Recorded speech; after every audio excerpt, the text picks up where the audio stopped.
كل يوم بيجي لي رسائل من شباب من مصر بيقولوا لي اسيب مصر واجي الامارات، ابدا ازاي؟ محتاج كام فلوس معايا؟ هلاقي شغل ولا صعب؟ في الفيديو ده انا مش هديك حلم ولا هبيع لك الوهم اللي على السوشيال ميديا. الفيديو ده يعتبر قاموس كامل ليك من اول ما الفكره تيجي في دماغك وتقرر انك تسافر لحد ما تمضي اول عقد ليك في الامارات ان شاء الله. هقول لك على كل حاجه خطوه بخطوه، مش هخليك تسيب حاجه للظروف. بس يا ريت ما تنسانيش باللايك بتاعك عشان مهم جدا، وتشترك في القناه لو لسه ما اشتركتش. وهبتدي معاك باول سؤال، وهو هل انت شايف نفسك جاهز للسفر ولا لا؟ بص، الامارات مش بلد تيجي تجرب حظك فيها، لا، الامارات بلد تيجي وانت عارف ان انت جاي عايز ايه وهتشتغل ايه. ده اول سؤال لازم تبقى عارف اجابته. هل انت معاك خبره ولا لا؟ لغه ولا لا؟ صنعه ولا شغل اداري؟ هتيجي تدور على شغل مطاعم ولا مبيعات ولا مكتب ولا سواق ولا فني؟ يعني في حاجات كتير انت لازم تفكر فيها قبل ما تيجي. اكبر خطأ ممكن تفكر فيه وهو انك جاي على انك تشتغل اي حاجه وخلاص انت ونصيبك. لا، دي طريقه للفشل هنا، وهترجع في اقرب فرصه، لان مفيش هنا الشغل لحد مش بيعرف يعمله، او بمعنى اصح هتيجي تتعلمه هنا. فلازم تختار المجال الصح ليك. يعني مثلا لو ما عندكش خبره هتدور على شغل مطعم او مبيعات او توصيل. لو خبره مثلا من 3 ل 5 سنين هتدور على شغل اداري او مبيعات محترفه شويه او محاسبه. معاك صنعه كويسه مثلا هتشتغل في الكهرباء، في التكييف، في السباكه، في النجاره. مش كل شغل متاح ليك، ومش كل اللي شغاله هنا ينفع. تاني حاجه الورق والتحضيرات اللي هتعملها من مصر. الورق الاساسي اللي لازم يكون معاك هو جواز السفر، على الاقل ساري 3 سنين، ولو ينفع جديد يبقى كويس. شهادات خبره، لو معاك اي شهاده خبره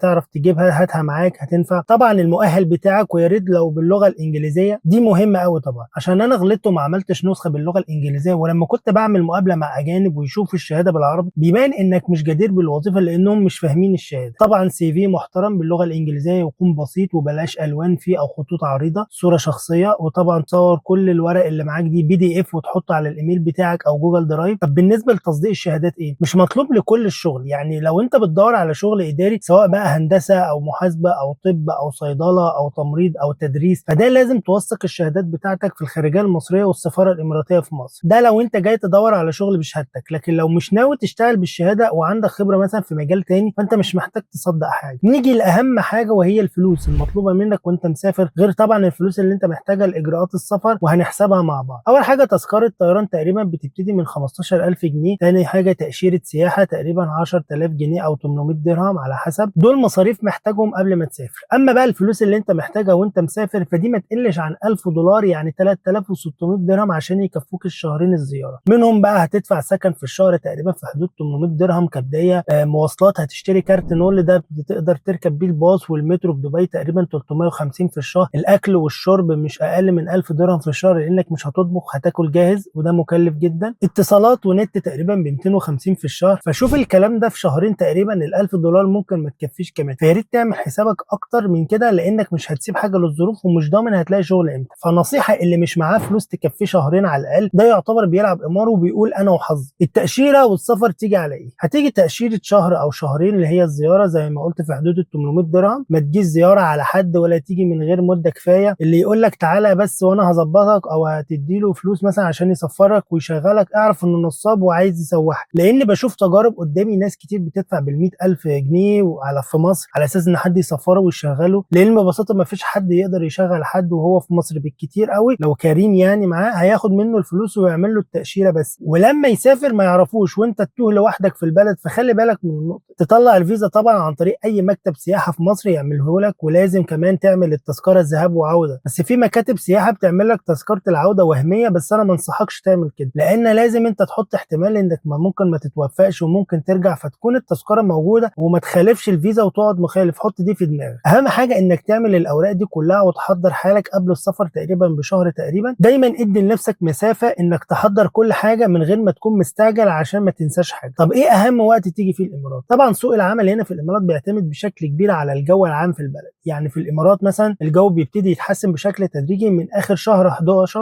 او شهر 10 تقريبا اللي هو اكتوبر حتى شهر ابريل. ده احسن شهور السنه في الامارات. طبعا من ناحيه الجو، ومن ناحيه تانية الصيف بيبقى الشركات بتقريبا تشتغل بنص طاقتها، لان الصيف هي فتره اجازات وتقريبا معظم الناس بتسافر بلادها في الصيف. لكن على اخر السنه بتبقى بدايه السنه الماليه للشركات، وبيبقى في مطاعم وكافيهات وعروض وشغل اكتر في الشتاء بسبب الجو. فده انسب وقت تيجي فيه في الامارات. انا كنت عامل فيديو مخصص عن اهم وقت في السنه تيجي الامارات فيه وتدور على شغل بالتفصيل. هتلاقي اللينك بتاعه في صندوق الوصف. بتكلم فيه عن اهم المواسم لكل الوظائف وايه الانسب لكل مجال. طب تاخد ايه معاك وانت مسافر في شنطتك؟ اول حاجه ما تاخدش حاجات كتير مش مهمه معاك، يعني ما تاخدش هدوم كتير بزياده او شتوي كتير، خليه خفافي كده، حاجات بسيطه للبيت. واهم حاجه بدله للمقابلات او على الاقل لبس كلاسيك. المظهر اهم حاجه في المقابلات دي، اهم حاجه تهتم بيها. بشوف ناس كتير بتاخد معاها اكل ومعلبات والحفه وحاجات كتير غريبه، والله انت مش محتاج كل ده، ما تمليش شنطتك على الفاضي. كل حاجه متاحه هنا، هو بس حاجات بسيطه، حاجات شخصيه بس كده. اهم حاجه باسبورك وشهاداتك وبدلتك واوراقك بس كده، غير كده انت مش محتاج.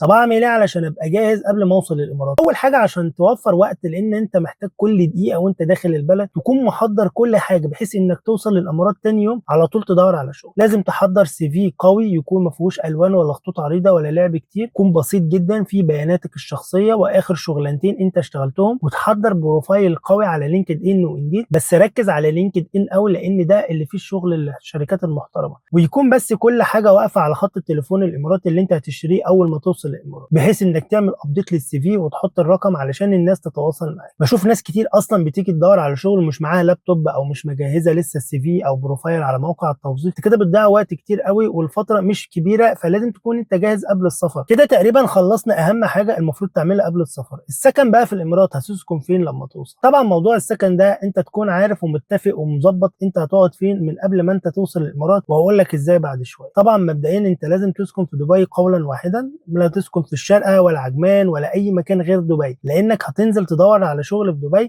ومعظم الشركات بتبقى في دبي، فانت لازم تسكن في دبي ويكون قريب من محطه باص او محطه مترو، زي مثلا منطقه زي ديره او ابو هيل او البيزنس باي او السطوه، اي مكان يكون قريب من محطه باص علشان يكون سهل عليك التنقل بعد كده. طب الاقي سكن ازاي كويس؟ شوف، طبعا لو ليك حد في الامارات يكون كويس، طبعا هو هيشوف لك مكان مناسب ويدفع لك مقدم صغير. اوعى تدفع مبلغ كبير في البدايه، ممكن ما يعجبكش لما توصل او تكتشف انه بعيد عن محطه الباص، اي حاجه يعني غير اللي متفق عليها، وده بيحصل. فلو عندك حد تبقى الامور اسهل بكتير. انما لو ما تعرفش حد خالص، تقدر عن طريق جروبات الواتساب او الفيسبوك، جروبات كتير بتعرض سكن مشترك في دبي، بتكلمه وتتفق معاه وخليه يبعت لك فيديو للمكان او اللوكيشن، وتشوف على الخريطه قريب من المواصلات ولا لا، وتبقى متفق مع اكتر من شخص علشان تبقى مأمن نفسك لما توصل. لو حد اعتذر بيبقى فيه بديل. اول ما توصل المطار طبعا لو في حد تعرفه هيوصلك يبقى تمام، لو ما فيش يبقى تركب المواصلات سواء الباص او المترو. وبالتالي لازم تكون عامل حسابك في ميعاد الطياره يبقى قبل الساعه 12 بالليل عشان تكون المواصلات متاحه، عشان ما تضطرش تركب تاكسي من المطار، بيبقى غالي شويتين وانت لسه واصل اكيد. طبعا في المطار هتغير مبلغ صغير للدرهم عشان تعرف تتعامل، هتلاقي صرافات كتير في المطار، اشهرهم طبعا صرافه الانصاري، وهتلاقي شركات اتصالات تجيب خط اتصالات ب 50 درهم تقريبا، بيبقى عليه عرض نت او مكالمات، بيبقى خط زائر بيفضل معاك الشهرين. المهم لازم تبقى قبل ما تركب طيارتك تبقى محضر نفسك على انك من اللحظه دي حياتك هتتغير تماما. لازم تبقى عارف انك هتسكن مع اشخاص كتير في الغرفه وهتعمل كل حاجه بنفسك، محدش هيعمل لك حاجه في الغربه. رتم الحياه سريع جدا، فحاول ما يعديش يوم غير وانت انجزت شيء. تقتصد قوي في الفلوس اللي مسافر بيها علشان تكفي مده الزياره، يعني تبقى مهيئ نفسك من الاخر على الحياه الجديده. اول اسبوع هيبقى صعب عليك بسبب تغيير كل حاجه حواليك، حاول تتاقلم على كل ده. واهم حاجه تبقى عارف ازاي تدير فلوسك صح. هتركب مواصلات عامه عن طريق انك تشتري كارت نول، ده بيتباع في اي محطه مترو او باص، تركب بيه اي وسائل مواصلات تبع الار تي اي. حاول تاكل في البيت على قد ما تقدر، انا عارف ان الموضوع ده صعب في البدايه خصوصا في الشيرنج، بس حاول تقتصد. انا لما جيت الامارات في اول ايامي كان الاكل جاهز والفاست فود وكده، لقيته هيخرب بيتي حرفيا. الاكل المتوسط في حدود ال 25 درهم في كل يوم، تاكل مرتين او ثلاثه، هتلاقي اخر الشهر حمل كبير قوي على ميزانيتك. يا اما في الاجازه تاكل في البيت او تشوف مطاعم بسيطه تعمل اكل بسعر كويس. حاول تقتصد شويه في الاول لحد ما ربنا يكرمك وتلاقي شغل، وساعتها هتعرف تعمل ميزانيه لكل مصاريفك ثابته كل شهر. حاجه كمان مهمه بشوفها في ناس كتير لما بتيجي الامارات، ما تخرجش تستعجل تقول انا عايز اشوف الدنيا وكده، استنى لما تستقر وتشوف كل حاجه بعدين. اللي بيصرف بدري هو بيرجع بدري. نيجي بقى للجزء المهم، ازاي تدور على شغل الذكاء. الطريقه الصح للبحث عن وظيفه عن طريق الاونلاين 80%، وعن طريق انك تنزل تدور بنفسك دي 20%. زي ما قلت لك في الاول، انت قبل ما تيجي بتكون محضر سي في قوي وبروفايل على مواقع التوظيف، وتكون بس واقفه على الرقم الاماراتي اللي هتشتريه علشان يكلموك عليه، عشان ما تضيعش اي وقت من اول ما توصل. من تاني يوم على طول تبدا جاهز لاي مقابلات تجيلك. على فكره ما تعتمدش قوي على شركات التوظيف لان اغلبهم بيطلبوا فلوس، ولو شركه كويسه فعلا وليها اسم بيبقى عندهم ناس كتير مقدمه، فالموضوع ممكن ياخد وقت كتير وممكن كمان ما حدش يكلمك خالص. انا عن نفسي لما جيت كنت محضر كل حاجه، ولما جيت اخترت يوم السبت يكون اجازه ومش وقت متاخر عشان لما اوصل السكن ما يكونش الناس نايمه او ازعج اي حد، وعشان كمان ما اخسرش يوم عمل اني ادور على شغل فيه. وابتديت من يوم الاحد، كان ساعتها اليوم الاحد ده شغل عادي، دلوقتي بقى اجازه رسمي، ادور على شغل بقى يوم الاحد ده على طول. فانا عايزك تعمل كده. كنت بلاقي كل الاتش ار اللي على لينكد ان واي حد ينزل وظيفه كنت بقدم على طول واول واحد، وكنت بعمل لسته كده بالاسامي اللي هي الشركات في دبي في منطقه معينه، واعمل سيرش عليهم على لينكد ان وادخل اشوف طالبين دلوقتي ولا لا وظايف، وكنت بقدم وجالي مقابلات كتير بالموضوع ده. عشان كده بقول لك ركز على لينكد ان وانديد، ويكون معاك لابتوب وتصحى من 6 الصبح تقدم على الوظائف، علشان الاتش ار لما يفتح الايميل الخاص بيه الصبح تكون انت من اوائل الايميلات اللي يشوفها، ما تبقاش مثلا باعت من بدري وايميلك يبقى في الاخر خالص ممكن ما يتشافش. طب ربنا كرمك وجالك مقابله شغل، لازم تكون لابس فورمال شكل متناسق، تروح بدري المقابله، اوعى تتاخر. لازم يكون عندك ثقه وانت بتتكلم وتسمع كويس قبل ما تتكلم، ولو حسيت في قبول عادي اسال عن طبيعه كل حاجه، مش عيب. ما تحسسوش انك موافق على اي حاجه، المهم تشتغل، دي هتبين ان انت